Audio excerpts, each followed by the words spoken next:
بعد فاعوذ باللہ من الشیطان الرجیم بسم اللہ الرحمن الرحیم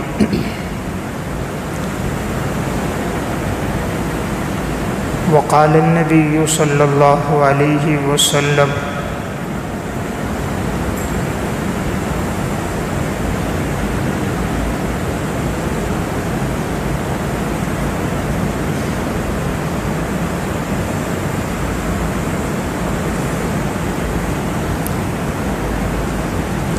الصیام جنۃ وحصن حصین من الدار رواہ احمد فی مسندہ وقال النبی صلی اللہ علیہ وسلم ما من مسلم یموت یوم الجمعۃ او لیلۃ الجمعۃ الا وقاہ اللہ فتنۃ القبر رواہ الترمذی صدق اللہ العظیم۔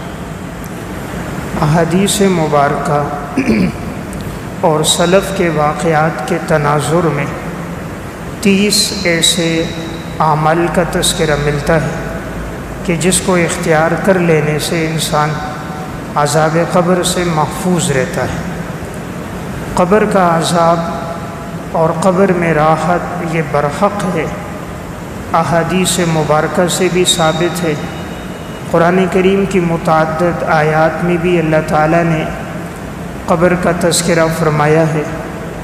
احادیث میں جناب رسول اللہ صلی اللہ علیہ وسلم نے بھی قبر سے متعلق احکامات بھی بیان فرمائے، اور یہ بھی ارشاد فرمایا کہ قبر انسان کے لیے جنت کے باغوں میں سے ایک باغ ہے یا جہنم کے گھڑوں میں سے ایک گڑھا ہے۔ تو مختلف آپ علیہ السلام نے قبر میں عذاب کے تذکرے پر بھی احادیث بیان فرمائی، اور قبر میں راحت کے سلسلے میں بھی مختلف روایات میں ان کا تذکرہ آیا۔ اب ایسے کون سے اعمال ہیں کہ جس کو انسان اختیار کرے تو اللہ تعالیٰ اس کے لیے آخرت کی منازل کو آسان فرما دیتا ہے؟ تو ان میں سب سے پہلا عمل ہے توحید اور رسالت کی گواہی دینا۔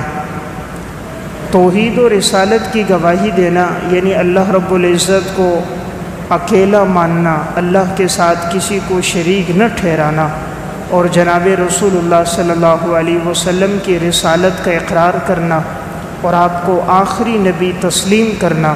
یہ وہ عقیدہ ہے کہ جس کے طفیل انسان آخرت میں عذاب سے محفوظ رہتا ہے۔ مسند احمد کی روایت ہے، رسول اللہ صلی اللہ علیہ وسلم نے ارشاد فرمایا کہ جب کسی انسان کو قبر میں رکھا جاتا ہے فَيَأْتِيهِ مَلَكَانِ، 2 فرشتے آتے ہیں، فَيُجْلِسَانِهِ، اس کو بٹھاتے ہیں، فَيَقُولَانِ لَهُ، اور یہ 2 فرشتے اس سے سوال کرتے ہیں مَنْ رَبُّكَ، تیرا رب کون ہے؟ فَيَقُولُ رَبِّي اللَّهُ، پس وہ کہتا ہے میرا رب اللہ ہے۔ فَيَقُولَانِ لَهُ ما دِينُكَ، تیرا دین کون سا ہے؟ فَيَقُولُ دِينِي الْإِسْلَامُ، وہ کہتا ہے میرا دین دین اسلام ہے۔ فَيَقُولَانِ لَهُ، پھر وہ فرشتے اس سے پوچھتے ہیں مَا هَذَا الَّذِي بُعِثَ فِيكُمْ، اس شخص کے بارے میں تم کیا کہتے ہو جو تمہاری طرف مبعوث کیے گئے، بھیجے گئے؟ فَيَقُولُ هُوَ رَسُولُ اللَّهِ صلی اللہ علیہ وسلم، تو وہ میت اور وہ مردہ کہتا ہے وہ تو اللہ کے رسول تھے۔ فَيَقُولَانِ لَهُ، پس دونوں فرشتے پوچھیں گے وَمَا عِلْمُكَ، تجھے کیسے علم ہوا کہ وہ اللہ کے پیغمبر تھے؟ تو یہ شخص جواب دے گا فَيَقُولُ قَرَأْتُ کتاب اللہ، میں نے قرآن کریم کو پڑھا، فَآمَنْتُ بِهِ، میں قرآن پر ایمان لے کر آیا، وَصَدَّقْتُ، میں نے قرآن کی تصدیق کی، فَيُنَادِي مُنَادٍ فِي السَّمَاءِ، تو آسمان سے ایک اعلان ہوگا صدق عبدی، میرے بندے نے سچ کہا، فَأَفْرِشُوهُ مِنَ الْجَنَّةِ، اس کے لیے جنت سے ایک بستر لا کر اس کی قبر میں بچھا دو، وَأَلْبِسُوهُ مِنَ الْجَنَّةِ، اسے جنت کا لباس پہنا دو، وَافْتَحُوا لَهُ بَابًا إِلَى الْجَنَّةِ، اور اس کے لیے جنت سے ایک کھڑکی کھول دو تاکہ جنت کی آب و ہوا اور تر و تازگی اس کو ملے۔ تو گویا سب سے پہلا عمل ہے توحید و رسالت کی گواہی دینا اور دین اسلام کا اقرار کرنا۔ تو یہ اللہ تعالیٰ کا ہم سب پر بہت بڑا فضل ہے۔ اللہ رب العزت نے ہمیں اسلام کی حالت میں رکھا، ہمیں مسلمان پیدا کیا اور ایمان پر ہمیں استقامت عطا فرمائی۔ تو ہمیشہ انسان دعا بھی کرے کہ اللہ خاتمہ بھی ایمان پہ فرمائے۔ بس اوقات زندگی تو ایمان پہ گزر جاتی ہے لیکن خاتمہ کفر پہ ہو جاتا ہے۔ آنے والے حالات کا علم نہیں، ہر آنے والا دن فتنوں کے لحاظ سے، مالی تنگی کے لحاظ سے، فقر کے لحاظ سے، دین سے دوری کے لحاظ سے بڑا خطرناک ہے۔ کہیں ایسا نہ ہو انسان فتنوں کی لپیٹ میں مادیت کے اندر بہہ کر قرآن و سنت سے اعراض نہ کر لے، دولت اور عورت کے فتنے میں مبتلا ہو کر حقیقت کو ٹھکرا نہ دے۔ اس لیے یہ بہت بڑی نعمت ہے اسلام اور ایمان کی نعمت۔ تو عذاب قبر سے نجات دلانے والا سب سے پہلا عمل ہے توحید کا اقرار اور جناب رسول اللہ صلی اللہ علیہ وسلم کی رسالت کا اقرار کرنا۔ نمبر 2، تقوی اختیار کرنا۔ تقوی اختیار کرنا یعنی اپنے آپ کو گناہوں سے بچانا۔ جتنا انسان گناہ سے بچتا ہے اللہ تعالیٰ ہر مشکل موقع پہ اس کے لیے راحت کے اسباب پیدا کر دیتا ہے اور ہر تکلیف سے اللہ اس کو نکال دیتا ہے۔ قرآن کریم میں وَمَن يَتَّقِ اللَّهَ يَجْعَل لَّهُ مَخْرَجًا، جو بھی تقوی اختیار کرے گا اللہ تعالیٰ اس کے لیے نکلنے کا راستہ بنا دے گا۔ تو جہاں بھی مشکل ہوگی وہ نکل جائے گا۔ تو قبر کے اندر بھی جو مشکلات سامنے آئیں گی، اگر زندگی میں تقوی ہوگا، گناہوں سے بچنے والا ہوگا تو اللہ تعالیٰ آخرت کے لیے اس کے لیے مراحل آسان فرما دے گا۔ اس لیے انسان کوشش کرے اپنی زندگی نیک اعمال پر اور تقوی پہ گزارے۔ نمبر 3، دین پر استقامت اختیار کرنا۔ جتنا انسان دین پر استقامت اختیار کرتا ہے، ڈٹا رہتا ہے اور پیچھے نہیں ہٹتا، تو یہ وہ عمل ہے کہ اللہ رب العزت قرآن کریم میں ارشاد فرماتے ہیں ان الذین قالوا ربنا اللہ ثم استقاموا، یقیناً وہ لوگ جنہوں نے کہا اللہ ہمارا رب ہے اور پھر اس پر ڈٹ گئے، تتنزل علیہم الملائکہ، فرشتے ان پر اترتے ہیں، اللہ تخافوا ولا تحزنوا، تم غمگین بھی نہ ہو اور کوئی خوف تمہیں نہ ہو، وابشروا بالجنۃ التی کنتم توعدون، تمہیں بشارت ہو اس جنت کی جس کا تم سے وعدہ کیا گیا۔ نحن اولیاؤکم فی الحیات الدنیا وفی الآخرہ، ہم تمہارے دوست ہیں دنیا کی زندگی میں بھی آخرت کی زندگی میں بھی۔ وَلَكُمْ فِيهَا مَا تَشْتَهِي أَنفُسُكُمْ، تمہارے لیے وہ ہوگا جو تم چاہو گے۔ وَلَكُمْ فِيهَا مَا تَدَّعُونَ، تمہارے لیے وہ ہوگا جو تم مانگو گے۔ تو گویا دین پر استقامت وہ عمل ہے کہ اللہ قرآن میں فرما رہے ہم فرشتوں کو اتارتے ہیں، یعنی انسان کے اعزاز میں، اس کی تکریم میں اللہ تعالیٰ فرشتوں کو اتارتے ہیں اور فرماتے ہیں کہ اس انسان پر کوئی خوف نہیں، کوئی غم نہیں ہے اور آخرت میں جو چاہے گا اس کو عطا ہوگا۔ اس لیے ہمیشہ دعا ہو اللہ تعالیٰ دین پر استقامت عطا فرمائے۔ مسند احمد کی روایت ہے رسول اللہ صلی اللہ علیہ وسلم جب معراج کے موقع پر جا رہے تھے، ایک جگہ سے آپ کا گزر ہوا تو آپ کو خوشبو محسوس ہوئی۔ آپ نے حضرت جبرائیل علیہ السلام سے پوچھا یہ کس چیز کی خوشبو ہے؟ جبرائیل علیہ السلام نے ارشاد فرمایا کہ یہاں پر فرعون کی وہ باندی اور اس کی بچیاں دفن ہیں، تو یہ ان کی قبر کی مٹی سے آنے والی خوشبو ہے۔ تو آپ صلی اللہ علیہ وسلم نے فرمایا یہ کس وجہ سے؟ حضرت جبرائیل علیہ السلام نے ارشاد فرمایا کہ فرعون کی جو باندی تھی وہ فرعون کی بیٹی کے سر میں کنگھی کیا کرتی تھی۔ ایک دفعہ اس کے ہاتھ سے کنگھی گر گئی تو اس نے اللہ کا نام لے کر کنگھی کو اٹھایا، تو فرعون کی بیٹی نے کہا کیا میرے والد کے علاوہ بھی کوئی رب ہے؟ فرمایا ہاں وہ رب ہے جو موسیٰ اور حضرت ہارون علیہ السلام کا رب ہے۔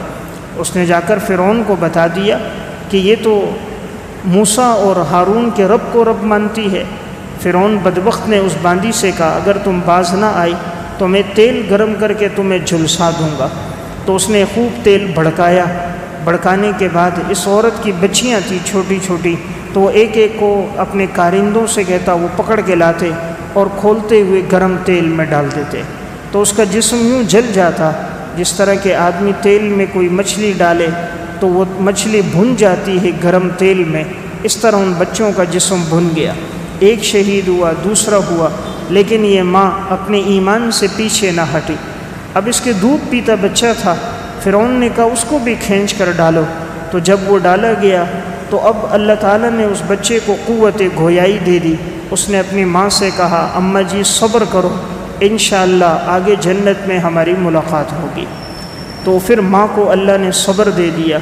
تو اس نے فرعون سے کہا تھا کہ اگر تم مجھے بھی مارو گے تو بس میری ایک خواہش، ایک آرزو ہے کہ میری اور میرے بچوں کی ہڈیوں کو ایک جگہ دفن کرنا، ایک جگہ دفن کرنا مجھے بھی اور میرے بچوں کی ہڈیوں کو بھی۔ فرعون نے کہا ٹھیک ہے، اس خواہش کو پورا کریں گے۔ اس عورت کو بھی تیل میں ڈالا، وہ بھی جلس گئی۔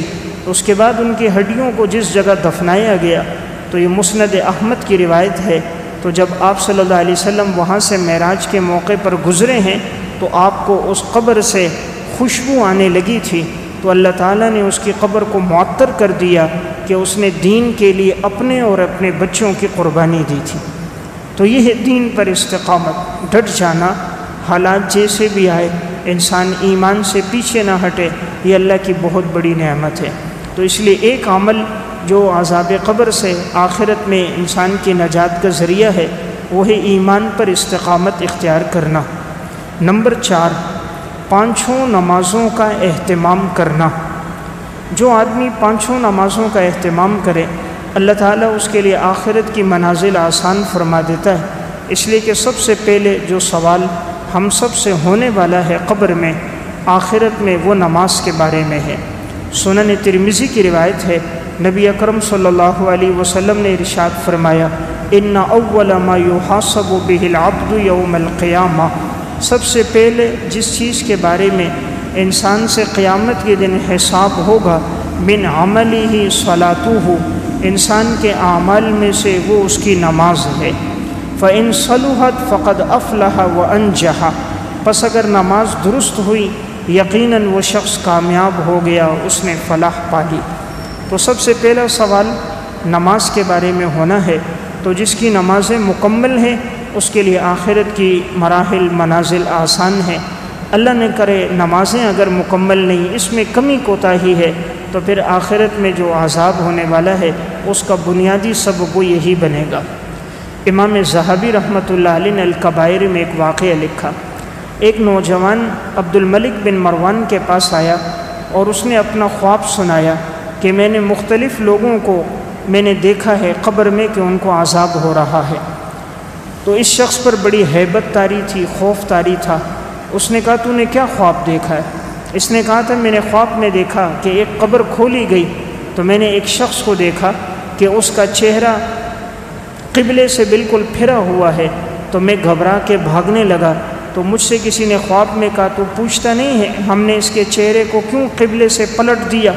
میں نے کہا کیوں پلٹ دیا؟ کہا اس وجہ سے کہ یہ نماز نہیں پڑھتا تھا۔ تو اس کے گھر والوں نے، عزیز و اقارب نے اس کا چہرہ قبلے کی طرف کیا، تو گویا اس نے زندگی میں اپنا چہرہ قبلے کی طرف نہیں رکھا، نماز کا اہتمام نہیں کیا، اس لیے ہم نے اس کے چہرے کو پلٹ دیا اور مسخ کر دیا۔ تو معلوم ہوا کہ عذاب قبر میں انسان جو مبتلا ہوتا ہے اس کا ایک سبب نماز میں سستی کرنا ہے، اس لیے کوشش ہو نماز میں تاخیر نہ ہو۔ نمبر 5، قرآن کریم کی تلاوت کرنا۔ عذاب قبر سے حفاظت کا ذریعہ قرآن کریم کی تلاوت ہے۔ ایک حدیث ہے المعجم الاوسط میں، نبی اکرم صلی اللہ علیہ وسلم نے اس میں ارشاد فرمایا یؤتی الرجل فی قبرہ، ایک انسان کو جب قبر میں لایا جاتا ہے، فَإِذَا أُتِيَ مِنْ قِبَلِ رَأْسِهِ دَفَعَتْهُ تِلَاوَةُ الْقُرْآنِ، تو اس کے سر کی جانب سے قرآن کریم کی تلاوت آ کر اس کا دفاع کرتی ہے۔ یعنی جب انسان کو قبر میں رکھا جاتا ہے، اگر وہ دنیا میں قرآن کی تلاوت کرنے والا تھا تو اس کے سر کی جانب سے تلاوت کا عمل پیش ہوتا ہے اور وہ اس کو عذاب قبر سے محفوظ رکھتا ہے۔ یہ المعجم الاوسط کی روایت ہے۔ علامہ البانی نے بھی اس کو صحیح کہا ہے الترغیب والترہیب میں۔ تو گویا اس حدیث سے ہمیں ایک عمل پتہ چلا قرآن کی تلاوت، اس لیے انسان تلاوت کو اپنے معمولات میں لے کر آئے۔ حضرات سلف میں قرآن کی تلاوت تھی، یہی عمل ان کی نجات کا ذریعہ بن جاتا تھا۔ امام ذہبی رحمۃ اللہ علیہ نے سیر و اعلام نبلا میں ایک واقعہ لکھا، قاسم بن عبد الرحمن رحمۃ اللہ علیہ کے انتقال کے بعد کسی نے خواب میں دیکھا، پوچھا اللہ تعالیٰ نے آپ کے ساتھ کیا معاملہ فرمایا؟ فرمایا اللہ تعالیٰ نے میری مغفرت فرما دی۔ کہا کس عمل پہ مغفرت ہوئی؟ فرمایا قرآن کریم کی تلاوت پر، میں کثرت سے قرآن کی تلاوت کرتا تھا، یہی عمل میرے لیے نجات کا ذریعہ بن گیا۔ تاریخ بغداد میں ہے ابو بکر بن مجاہد مقری رحمۃ اللہ علیہ انتقال کے بعد کسی نے خواب میں دیکھا کہ وہ قبر میں قرآن کریم کی تلاوت فرما رہے ہیں اور بڑے خوش ہیں، اللہ نے قبر کو ان کے لیے معطر کر دیا، تاحد نگاہ کشادہ کر دیا۔ انہوں نے پوچھا خواب دیکھنے والے نے، اللہ نے آپ کو یہ مقام کس وجہ سے دیا؟ اس نے بتایا کہ میں اللہ سے دعا کرتا تھا، یا اللہ اگر کسی کو قبر میں قرآن کی تلاوت کی اجازت ملے تو مجھے بھی عطا فرما۔ زندگی بھر کثرت سے تلاوت کرتے تھے، فرمایا اللہ تعالیٰ نے مجھے اجازت بھی عطا فرمائی، اور اللہ نے مجھے یہ جو مقام اور مرتبہ اور یہ اعزاز دیا وہ قرآن کی تلاوت کی وجہ سے دیا۔ اس لیے انسان اپنے دن کا آغاز قرآن کریم کی تلاوت سے کرے۔ آج بڑے افسوس کی بات ہے، ہمارے پاس ہر چیز کے لیے وقت ہے، اللہ کی کتاب کے لیے وقت نہیں ہے۔ 24 گھنٹے میں مسلمان کے پاس 10 منٹ نہیں ہے کہ وہ کم از کم قرآن کریم کا ایک پاؤ آدھا سپارہ تلاوت کر سکے۔ موبائل کے لیے 6 سے 7 گھنٹے ہیں، سیاسی تبصروں کے لیے گھنٹے ہیں، آپس کی گپ شپ کے لیے وقت ہے، کھانا پینا اور تفریح کے لیے وقت ہے، دنیا کمانے کے لیے وقت ہے، لیکن افسوس کی بات قرآن کریم کے لیے وقت نہیں۔ اس لیے ہم پر جو حالات ہیں اس کی بنیادی وجہ قرآن کریم سے دوری ہے۔ نمبر 6، صدقہ کرنا۔ صدقہ کرنا یہ بھی ایسا عمل ہے جو انسان کو عذاب قبر سے نجات دلاتا ہے۔ المعجم الاوسط کی اسی روایت میں ہے کہ رسول اللہ صلی اللہ علیہ وسلم نے فرمایا وَإِذَا أُتِيَ مِنْ قَبَلَ يَدَيْهِ، جب انسان کو قبر میں رکھا جاتا ہے تو اس کے دائیں جانب سے دفعتہ الصدقۃ، صدقہ آ کر اس کو عذاب سے محفوظ رکھتا ہے۔ گویا سر کی جانب سے تو انسان کی حفاظت کا ذریعہ قرآن کی تلاوت ہے، اور دائیں جانب سے حفاظت کا ذریعہ صدقہ ہے۔ اس لیے انسان جتنا اللہ کے راستے میں خرچ کرتا ہے تو اللہ رب العزت صدقے کو ایک جسم عطا فرمائے گا، تو یہ عمل اس کے لیے نجات کا ذریعہ بنے گا۔ نمبر 7، مسجد کی طرف چل کر جانا۔ مسجد کی طرف جانا یہ عمل بھی انسان کے لیے نجات کا ذریعہ بنتا ہے۔ اسی المعجم الاوسط کی روایت میں ہے کہ نبی اکرم صلی اللہ علیہ وسلم نے فرمایا وَإِذَا أُتِيَ مِنْ قِبَلِ رِجْلَيْهِ دَفَعَهُ مَشْيُهُ إِلَى الْمَسَاجِدِ، اور انسان کے پاؤں کی جانب سے جو عمل لا کر اس کی حفاظت کا ذریعہ بنتا ہے وہ اس کا پیدل مسجد کی طرف جانا ہے۔ یعنی اگر کوئی آدمی مسجد آتا جاتا ہے، مسجد سے تعلق رکھتا ہے، مسجد میں وقت گزارتا ہے، تو یہ عمل اس کی نجات کا ذریعہ بنے گا کہ اگر پاؤں کی جانب سے اس کی طرف عذاب آنے والا ہو تو یہ عمل اس کے لیے نجات کا ذریعہ ہوگا اور عذاب سے اس کو بچا دے گا۔ تو اس حدیث سے معلوم ہوا انسان کو عذاب سے بچانے والی 3 چیزیں ہیں عذاب قبر سے۔ نمبر 1 قرآن کی تلاوت، نمبر 2 صدقہ کرنا، نمبر 3 مسجد کی طرف چل کر جانا۔ مسجد کو آباد کرنا، مسجد میں عبادت کرنا، یہ وہ عمل ہے اللہ رب العزت نے ایمان والوں کی قرآن کریم میں 4 نشانیاں بیان فرمائی۔ انما یعمر مساجد اللہ من آمن باللہ والیوم الآخر، یقیناً مسجدوں کو وہ لوگ آباد کرتے ہیں جو اللہ پر اور آخرت پر ایمان رکھتے ہیں، وَأَقَامَ الصَّلَاةَ وَآتَى الزَّكَاةَ، نماز قائم کرتے ہیں، زکوٰۃ ادا کرتے ہیں، وَلَمْ يَخْشَ إِلَّا اللَّهُ، وہ نہیں ڈرتے سوائے اللہ کی ذات کے، اللہ کے علاوہ ان کے دل میں کسی کا خوف نہیں ہوتا۔ فَعَسَىٰ أُولَٰئِكَ أَن يَكُونُوا مِنَ الْمُهْتَدِينَ، امید ہے کہ یہی لوگ اللہ کے ہاں ہدایت یافتہ لوگ ہیں۔ تو معلوم ہوا مسجد کو آباد رکھنا مومن ہونے کی علامت ہے۔ حدیث میں آتا ہے نبی اکرم صلی اللہ علیہ وسلم نے ارشاد فرمایا اذا رأيتم الرجل يتعاهد المسجد فاشهدوا له بالایمان، اگر تم دیکھو ایک آدمی مسجد کو آباد کرتا ہے، مسجد کی دیکھ بھال میں اپنا وقت گزارتا ہے، تو تم اس کے ایمان کی گواہی دو۔ اسی طرح حدیث میں اللہ جن 7 آدمیوں کو اپنے عرش کا سایہ نصیب فرمائے گا ان میں ایک آدمی رجل قلبہ معلق بالمسجد، وہ آدمی جس کا دل مسجد کے ساتھ لگا ہوا ہو۔ نمبر 8، اللہ کے راستے میں شہید ہونا۔ 8واں عمل جو عذاب قبر سے نجات کا ذریعہ ہے وہ ہے اللہ کے راستے میں شہادت۔ سنن ترمذی کی روایت ہے، نبی اکرم صلی اللہ علیہ وسلم نے ارشاد فرمایا، للشہید عند اللہ 6 خصال، شہید کے لیے اللہ نے 6 خصلتوں کو رکھا ہے۔ یغفر له فی اول دفعۃ، پہلے مرحلے میں اللہ اس کے سارے گناہ معاف کر دیتا ہے۔ وَيَرَى مَقْعَدَهُ مِنَ الْجَنَّةِ، اور اللہ اس کو اس کا ٹھکانہ جنت میں دکھا دیتا ہے۔ وَيُجَارُ مِنْ عَذَابِ الْقَبْرِ، اور اللہ اس کو عذاب قبر سے محفوظ کرے گا۔ تو اس حدیث میں صراحت ہے کہ شہادت وہ مقام ہے کہ اس کی وجہ سے یُجَارُ مِنْ عَذَابِ الْقَبْرِ، انسان عذاب قبر سے محفوظ ہوتا ہے۔ وَيَأْمَنُ مِنَ الْفَزَعِ الْأَكْبَرِ، اور وہ بڑی گھبراہٹ قیامت کے دن کی خوفناکی سے محفوظ رہے گا۔ وَيُوضَعُ عَلَى رَأْسِهِ تَاجُ الْوَقَارِ، اس کے سر پر ایک وقار کا تاج رکھا جائے گا۔ الْيَاقُوتُهُ مِنْهَا خَيْرٌ مِنَ الدُّنْيَا وَمَا فِيهَا، اس کا ایک یاقوت دنیا ما فیہا سے بہتر ہوگا۔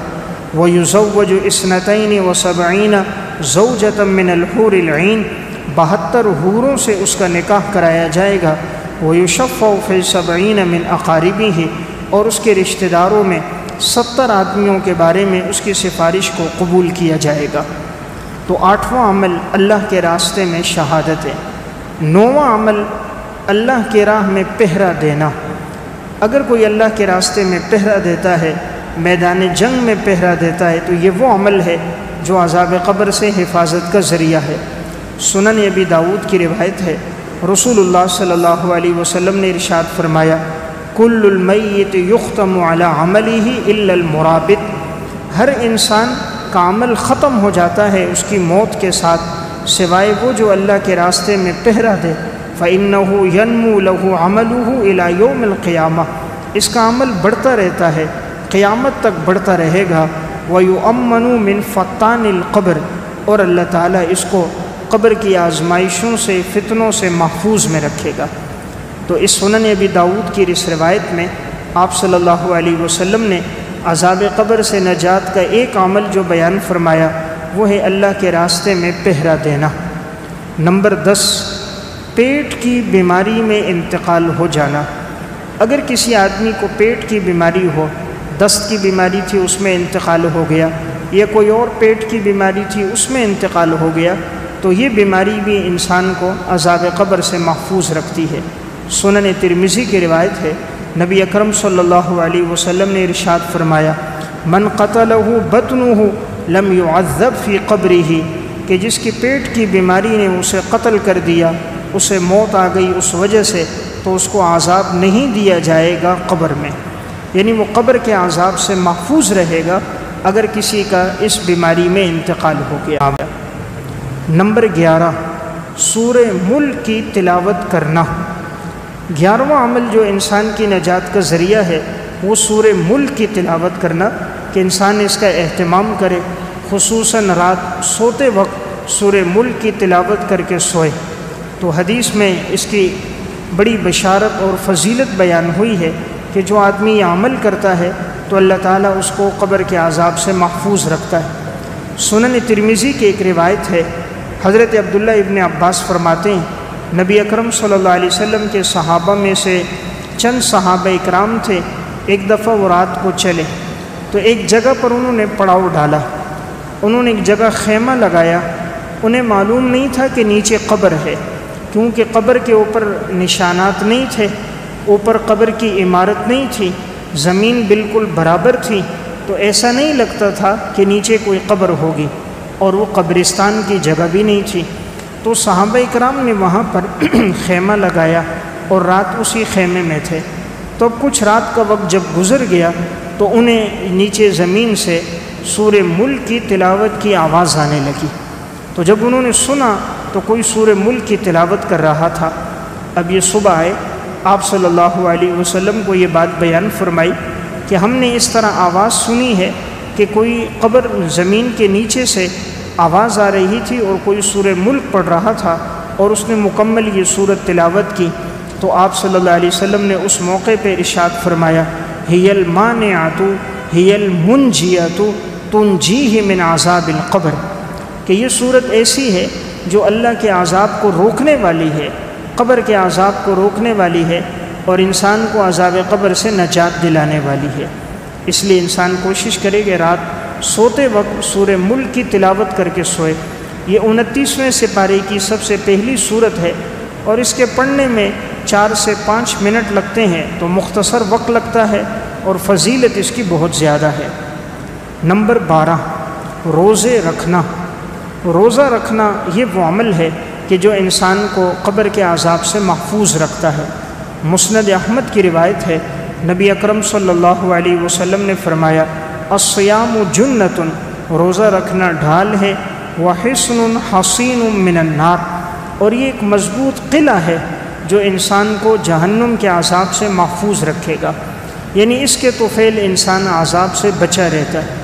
تو چونکہ روزہ انسان صرف اللہ کے لیے رکھتا ہے اور اس عمل کا کسی کو پتہ نہیں چلتا، دیگر عمل میں تو پھر بھی ریاکاری ہو سکتی ہے، لیکن روزے میں کوئی ریاکاری نہیں ہوتی۔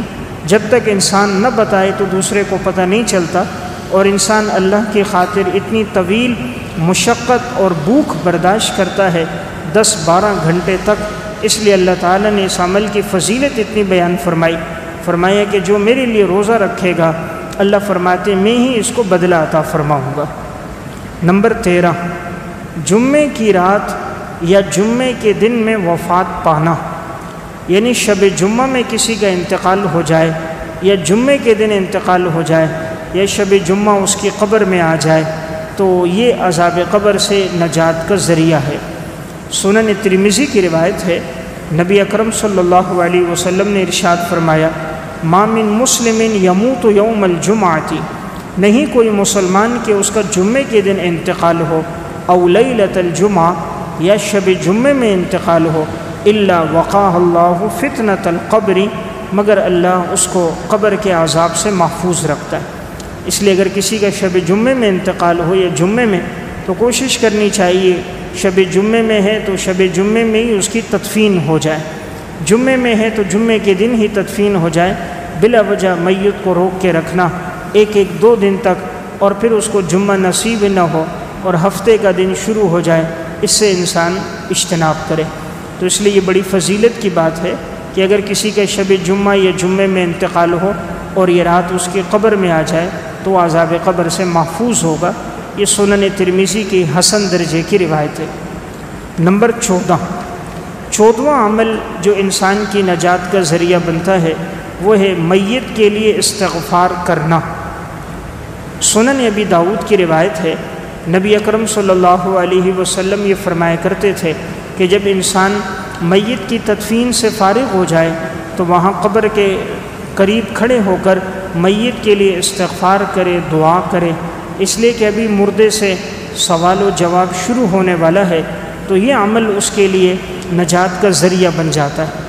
آپ صلی اللہ علیہ وسلم نے فرمایا اذا فرغ من دفن المیت، جب تم میت کی تدفین سے فارغ ہو جاؤ، وقف علیہ، تو تم قبر کے پاس کھڑے ہو جاؤ، استغفروا لاخیکم، اپنے بھائی کے لیے اللہ سے بخشش طلب کرو، وصلوا له بالتثبیت، اور اللہ سے اس کی ثابت قدمی مانگو کہ اللہ اس کو قبر میں ثابت قدمی دے کہ جو سوال جواب ہونے والا ہے وہ اس کا درست جواب دے۔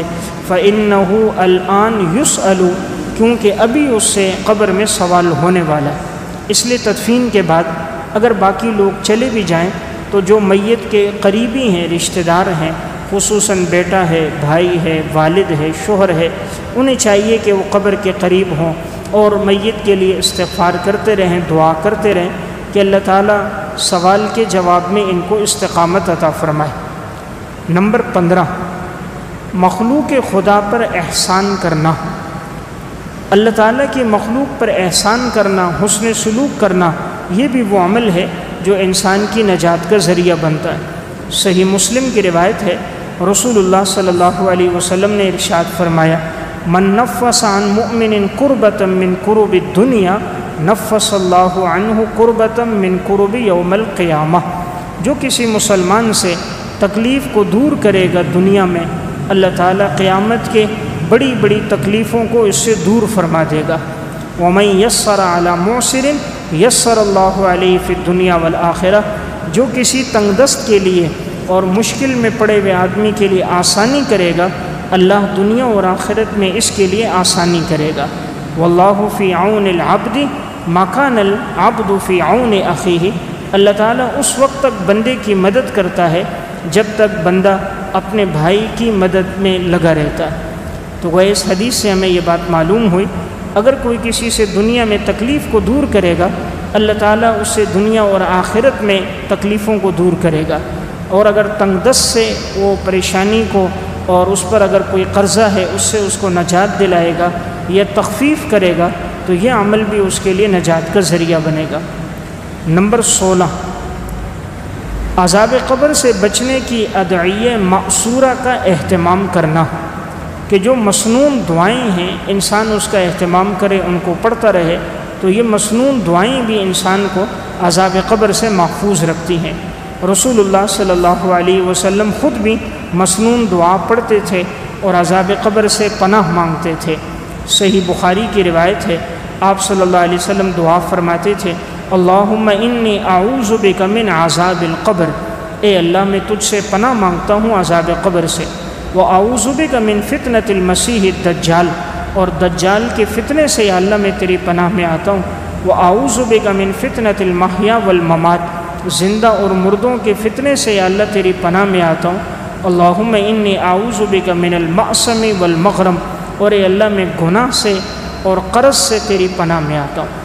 تو گویا آپ علیہ السلام خود دعا فرماتے تھے کہ اللہ عذاب قبر سے محفوظ فرما، اس لیے انسان نماز کے بعد اس دعا کا اہتمام کرے کہ اللہ تعالیٰ اسے عذاب قبر سے محفوظ رکھے اور آنے والی منازل اور مراحل کو اس کے لیے آسان فرما دے۔ نمبر 17، تنگ دست کو معاف کرنا۔ کسی تنگ دست کو معاف کرنا کہ اگر کوئی ایسا آدمی جس نے قرضہ لیا ہے اور اب وہ قرضہ ادا نہیں کر سکتا، حالات کچھ ایسے ہیں کہ وہ تنگی میں ہے، فقر میں ہے، تو اگر کوئی اس کے قرضے کو معاف کر دے تو اللہ تعالیٰ اس کے لیے آنے والے مراحل آسان کر دیتا ہے اور اسے عذاب سے محفوظ رکھتا ہے۔ صحیح مسلم کی روایت ہے، نبی اکرم صلی اللہ علیہ وسلم نے ارشاد فرمایا، من سرہ ان ینجیہ اللہ من کرب یوم القیامہ، جس کو یہ بات خوش کرے کہ اللہ تعالیٰ اس کو قیامت کے دن کی تکلیفوں آزمائشوں سے نجات دے، فَلْيُنَفِّسْ عَنْ مُعْسِرٍ، اسے چاہیے کہ اگر کوئی تنگ دست ہے وہ اس کے قرضے کو معاف کر دے یا قرضے میں کوئی کمی لے آئے، یعنی یہ تو مہلت کو بڑھا دے، اگر وہ نہیں کر سکتا قرضہ معاف کر دے، سب سے بہتر یہ نہ ہو سکے تو کچھ تخفیف کر دے، کچھ کم کر دے۔ تو بہرحال یہ بھی ایسا عمل ہے جس کے ذریعے انسان آخرت کے مراحل منازل میں اس کے لیے آسانی ہوتی ہے۔ نمبر 18، نماز، زکوٰۃ، روزہ اور نیک اعمال اختیار کرنا۔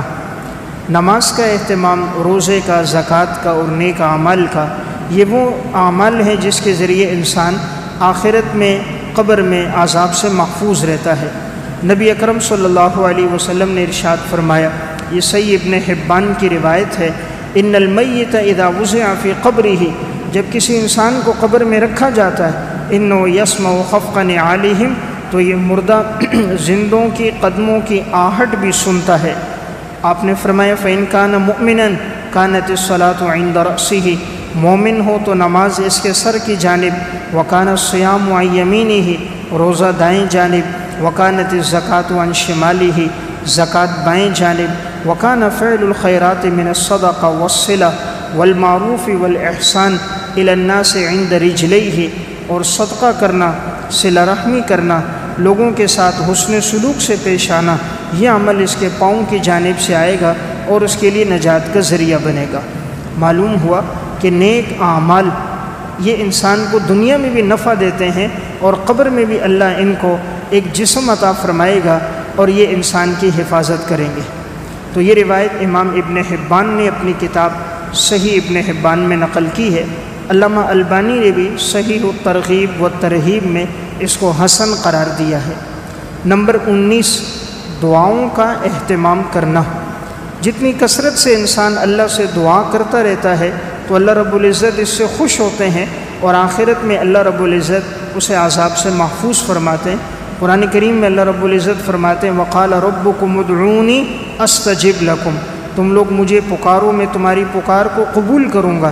إِنَّ الَّذِينَ يَسْتَكْبِرُونَ عَنْ عِبَادَتِي سَيَدْخُلُونَ جَهَنَّمَ دَاخِرِينَ، یقیناً جو لوگ تکبر کرتے ہیں اللہ کو نہیں پکارتے، اللہ ان کو ذلیل و رسوا کر کے جہنم میں داخل کرے گا۔ معلوم ہوا اللہ کو پکارنا، دعا کرنا، یہ جہنم سے نجات کا ذریعہ ہے۔ نمبر 20، ذکر اللہ کی کثرت کرنا۔ جتنی کثرت سے کوئی انسان اللہ کا ذکر کرتا ہے تو یہ عمل بھی اس کے لیے نجات کا ذریعہ بنتا ہے۔ سنن ترمذی میں حضرت معاذ بن جبل رضی اللہ تعالیٰ عنہ کا قول ہے، وہ فرماتے ہیں وقال معاذ بن جبل رضی اللہ تعالیٰ عنہ ما شیء انجا له من عذاب اللہ من ذکر اللہ، نہیں کوئی عمل جو انسان کو عذاب قبر سے نجات دلانے والا ہو اللہ کے ذکر سے بڑھ کر، یعنی اللہ کا ذکر سب سے بڑھ کر ایک ایسا عمل ہے جس کے ذریعے انسان عذاب سے محفوظ ہوتا ہے۔ تو اس لیے انسان چلتے پھرتے جب بھی وقت ہو تو وہ ذکر کا اہتمام کرتا رہے۔ یہ اللہ رب العزت کی محبت کی اور قرب کی نشانی ہے کہ اللہ جس سے محبت کرتا ہے اس کی زبان پر اپنے ذکر کو جاری فرما دیتا ہے۔